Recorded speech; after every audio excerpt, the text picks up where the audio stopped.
तो आज हम लोग देख रहे हैं कि दरोगा की न्यू वैकेंसी आई है इन्फोर्समेंट एसआई के लिए। इस पोस्ट पे बहुत अच्छी पोस्ट है और सीट भी 33 है। और ये जो पोस्ट है वो लेवल 6 की है, आप लोग जैसा देख सकते हैं। तो लेवल 6 एक अच्छी नौकरी मानी जाती है बिहार में, खास करके यहाँ पे लेवल 6 दिख रहा होगा आपको, मैं दिखा देता हूँ। ये लेवल 6 है। लेवल 6 की नौकरी अच्छी मानी जाती है बिहार में, बहुत अच्छी है, इसलिए तो कई सिलेक्टेड दरोगा तक लोग अप्लाई करते हैं। लेवल 6 की है, 33 पोस्ट है टोटल। अब तो अब देखते हैं कि इस पे के लिए 3/2025 ये नोटिफिकेशन का वो है डेट। और परीक्षा आयोजित की जाएगी इसके लिए 3 यहाँ 30/5 से प्रारंभ होगी। तो इसका जो है परीक्षा का फॉर्म वो भरा जा रहा है, तो आप लोग इसको 30 तारीख से भर सकते हैं। परिवहन विभाग की पोस्ट है ये। महिलाओं के लिए 35% आरक्षण की व्यवस्था है इसके लिए। और यहाँ पे ये महिलाओं के लिए। और तो इसको कैसे कैसे भरना है तो देखते हैं आगे क्या क्या इसके लिए है। पात्रता में कह रहा है कि इसके लिए भारतीय नागरिक होना है, महिला पुरुष थर्ड जेंडर सभी लोग अप्लाई कर सकते हैं। और जो शैक्षणिक योग्यता है वो बहुत अच्छा है यहाँ पे, क्योंकि 1/8/2025 इसकी शैक्षणिक योग्यता रखी गई है, जो अच्छी है। क्योंकि इसमें क्या है कि आप यदि 8/2025 तक आपका ग्रेजुएशन हो गया है तो आप फॉर्म इसके लिए भर सकते हैं। उम्र सीमा की गणना 1/8/2025 के आधार पर ही की जाएगी।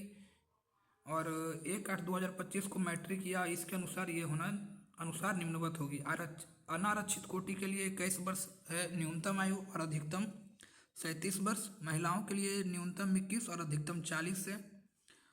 पिछड़ा वर्ग अत्यंत पिछड़ा वर्ग महिला थर्ड जेंडर के लिए न्यूनतम 21 अधिकतम 40। अनुसूचित जाति और अनुसूचित जाति को 2 वर्ष का एक्स्ट्रा मिलता है, 42 वर्ष है। और बिहार के वैसे सरकारी सेवक को उच्चतर संवर्ग में जाने के लिए परीक्षा में भाग लेने हेतु अधिकतम आयु सीमा में 5 वर्ष की छूट दी गई है, जो बिहार में मतलब पहले से किसी पोस्ट पे भर्ती हैं उनके लिए। शारीरिक मापदंड देखना है तो इसमें चूंकि दौड़ नहीं है, लंबाई और सीना के लिए कोई अंक नहीं मिलेगा, परंतु विहित अर्हताएं पूरा करने वाले अभ्यर्थी असफल हो जाएंगे। पुरुषों के लिए न्यूनतम 165 है और महिलाओं के लिए 150 है। ये सभी वर्ग के लिए हैं। पुरुष के लिए चेस्ट जो है बिना फुलाए 79 होना चाहिए और फुलाकर 84 होना चाहिए। महिला का सीना में कोई ये लिया ही नहीं जाता है। थर्ड जेंडर के लिए भी तो ऐसा कुछ है नहीं इसमें। नियुक्ति प्रक्रिया तो इसमें जो देखना है वो नियुक्ति प्रक्रिया वो है मुख्य रूप से लिखित परीक्षा, शारीरिक जांच और साक्षात्कार। जिसमें लिखित परीक्षा और जो साक्षात्कार है ये आपका मेरिट बनाएगा, शारीरिक जांच में मेरिट नहीं बनता है। लिखा हुआ है शारीरिक जांच केवल अहरक प्रकृति का होगा। लिखित परीक्षा जो है वो सेम दरोगा जैसा ही है ना। इसमें बहुविकल्पीय प्रश्न होंगे। प्रथम चरण में 200 अंक का होगा, जिसमें 100 प्रश्न संख्या होगी, अवधि 2 आवर्स होगी।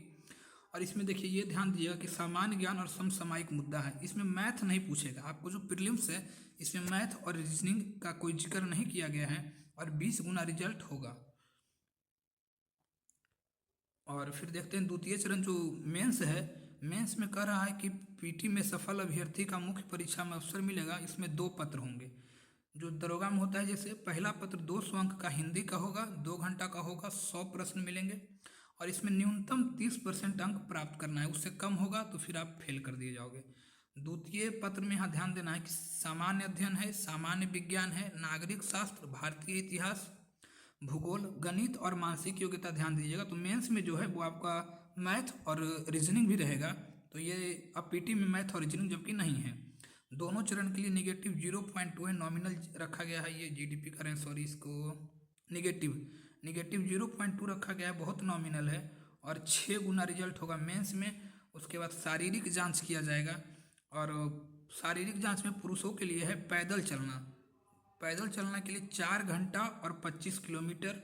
महिलाओं के लिए 4 घंटा 14 किलोमीटर। तो इसमें दौड़ नहीं लिया जाता है, इसमें बस आपको चलना होता है। 4 घंटा नॉर्मल वॉक होता है ना। इसमें यदि आप असफल हो जाइएगा तो फिर असफल हो जाएगा। उसके बाद इसका होता है इंटरव्यू 30 नंबर का होता है। और इसका मार्क्स आपको फाइनल मेरिट में जोड़ा जाता है। इसके बाद आपका मेरिट बनता है। और फिर यहाँ सीट देख लीजिए आप लोग। सीट जो है जनरल के लिए 19 है, महिला का इसमें 7 सीट है।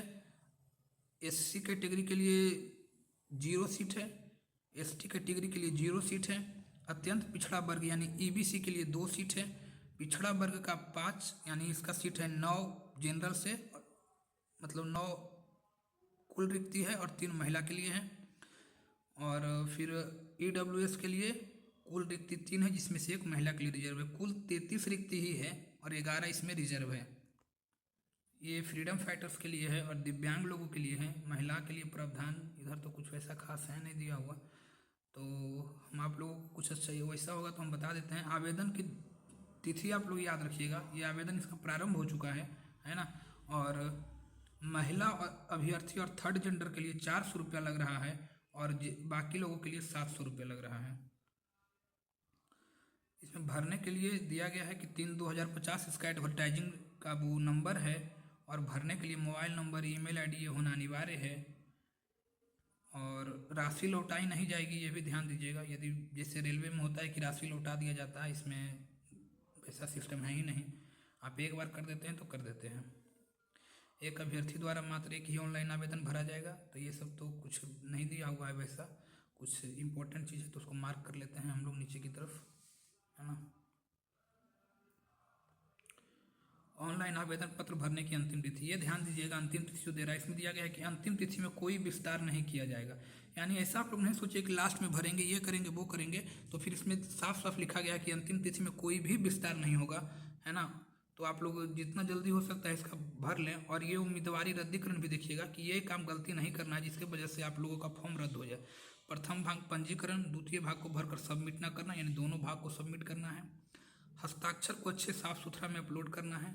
ऑनलाइन भुगतान न किया जाना अथवा भुगतान के पश्चात राशि का बैंक चार्ज के रूप में कट कर लेना। आवेदन में गलत सूचना दिया जाना, गलत आरक्षण से कोटि भरते हैं, दिए गए दस्तावेज में यदि सत्यापन आपका गलत है, जन्म तिथि गलत है, गलत लिंग भर देते हैं, और यदि उम्मीदवारी की पात्रता पूर्ण न करते हैं जो ऊपर दिया गया था, वैध प्रमाण पत्र प्रस्तुत न कर पाते हैं, प्रमाण पत्र का सही स्वरूप में प्रस्तुत न कर पाते हैं, तो इस वजह से आपकी उम्मीदवारी रद्द की जा सकती है ना।